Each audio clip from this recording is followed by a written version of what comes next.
Hey anime fans, it's Katie Cullen with FANVERSATION.com, and I am here at Anime Pasadena 2022. Here's who I talked with today. I'm here with Zeno Robinson. How are you doing today? I'm doing blessed. I'm excellent. How are you? Doing blessed is a really good way to put it. Doing blessed, yeah. That's how I'm feeling. So the last time we talked, it was before the premiere of Dragon Ball Super Superhero, and that movie went over gangbusters. Yeah. How do you feel about that? I think it's just a testament to Dragon Ball. Like the legacy and the history that follows Dragon Ball is that it's always gonna pop off. It's just has such a deep history in pop culture that we're gonna show up as fans, and I'm glad it defied a lot of people's expectations. I think a lot of people went into the movie thinking it wasn't going to be as good as previous movies, and then left really, really having enjoyed it. And I think that also helped propel its reception and having people to go see it.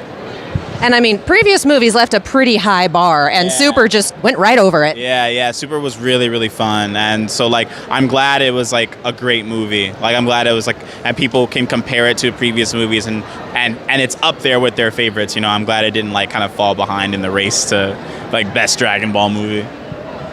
So if you get a chance to voice Gamma 2 again, where would you like to see the character go?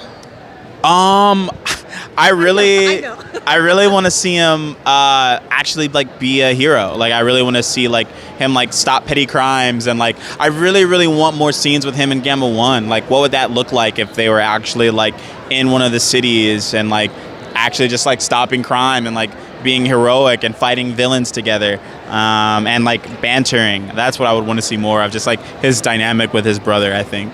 Convince Gamma 1 to do some of the posing with him finally? Exactly. Okay, we beat the guy, now pose, come on. Yeah, so. Big hero pose, fireworks in the background, let's go. Exactly.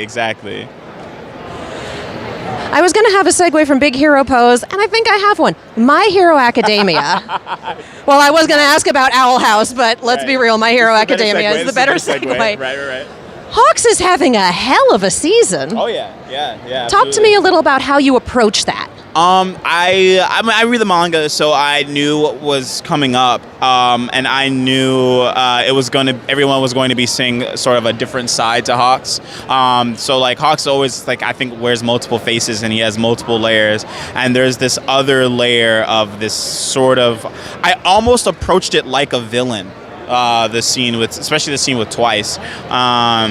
I kind of started, and then, but Colleen kind of brought me back a little bit from that. She was not too much. He's kind of like a villain. But I did want to approach it kind of flipping the power dynamics. And so I really, really approached it with especially when it came to he was still undercover in the beginning, and then everything kind of blew up. So I really did want that balance of approaching it like a villain, but he also flips to hero a lot of the episodes, especially when dealing with Dobby as well. So I really, really kind of wanted to dig a little deeper and take him to a darker place. So the difference between approaching him when he's in serious mode and approaching him when he's in undercover, do you do anything different to prepare for each different mode? Do you draw from different places? I think I see it as a changing of a face almost. There's his laid back kind of personality, and then there's when he's undercover, and there's the danger is hidden under the mask, and then it's the removal of the mask when he approaches Twice with this sort of ultimatum. And then the hero face turns on when Dobby shows up and he saves Twice. So it was a lot of I really kind of just draw from the text, the reality of what's happening in the scene. But a lot of the times that's kind of how I kind of try to go about it. What parts should be darker? What parts should be this? I kind of also wanted people to be dang, this sounds nothing like Hawks. This doesn't sound like him at all. What's going on? I wanted that kind of feeling of this is out of character for him. So yeah.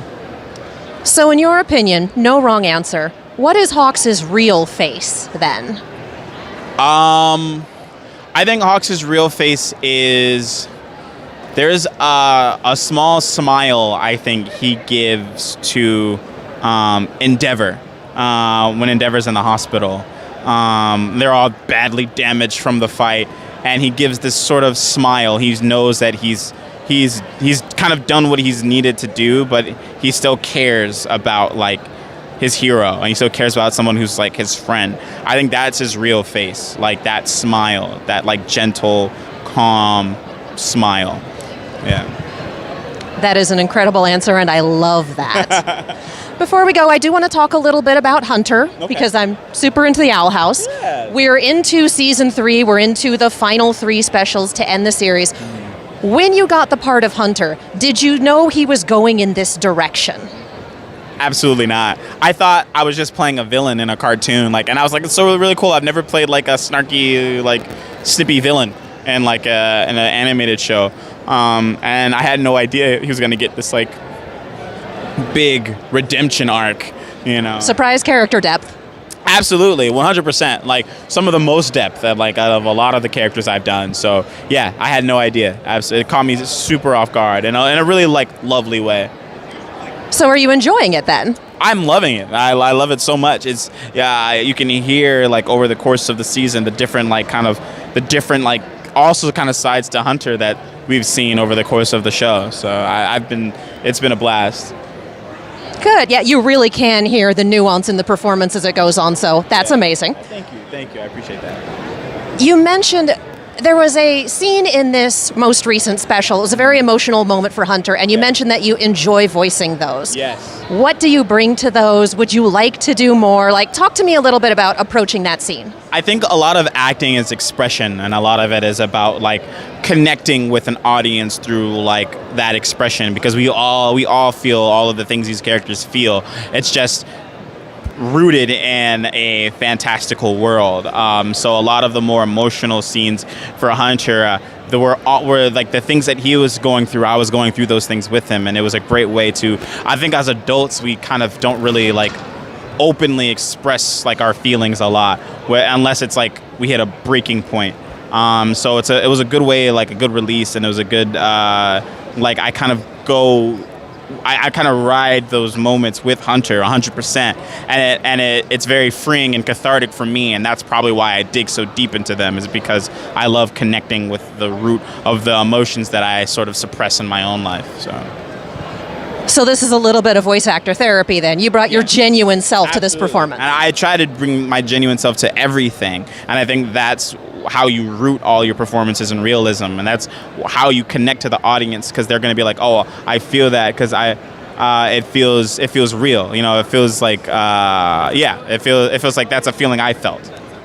Well, there were definitely a lot of us crying along with Hunter, so Good. incredible That's how job. I know I've done my job. Everyone's emotionally devastated. Yes. Right. Yes. I love that. Are you crying? Is that tears? Yes. Yes. Yeah. Is there anything you would like to say to your fans? Open mic, anything you want to let them know? I always say that I love you, and I thank you so much for choosing me to support. I love you. Hopefully I get to see you soon. That is incredibly sweet. Yeah. Well, thank you so much for talking with me. Of course. Thank you for having me.